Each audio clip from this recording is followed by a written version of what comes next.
Steel met steel beneath a burning sky, and neither warrior knew that fate had already chosen a victim. On a wide, dust-choked plain, two champions faced each other as armies held their breath. One was Rostam, the Lion of Persia, a name spoken like a prayer and a warning. The other was Sohrab, young, radiant with strength, undefeated, and searching, always searching, for a father he had never known. From the first clash, the earth seemed to recoil, shields splintered. Spears rang like thunder. Rostam felt something strange as they fought, not fear, but recognition. This youth moved with a familiar rhythm, a force that mirrored his own.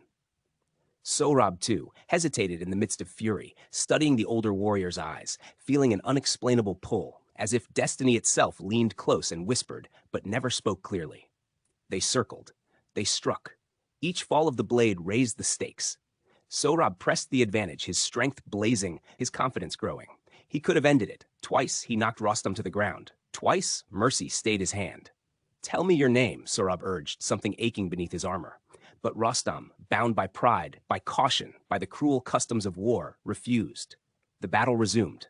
Harder, darker, desperate. Dust filled their mouths, blood streaked their arms, and in a final, terrible moment, Rostam drove his blade home. The world went silent. Sohrab fell, not in rage, but in confusion.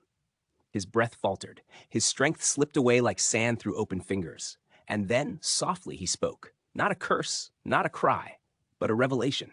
He spoke of his mother, of a token she had given him, of a father named Rostam, whom he had crossed the world to find. Time shattered. Rostam froze as truth struck deeper than any blade. He tore away Sohrab's armor, his hands trembling. And there was the sign. The mark only his own blood could bear. The proof he had denied.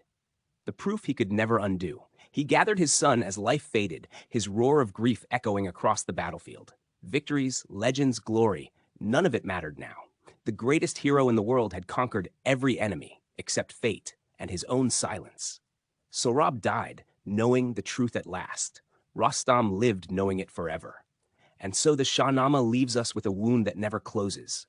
A reminder that strength without wisdom can destroy what it loves most. And that some names spoken too late become tragedies instead of reunions.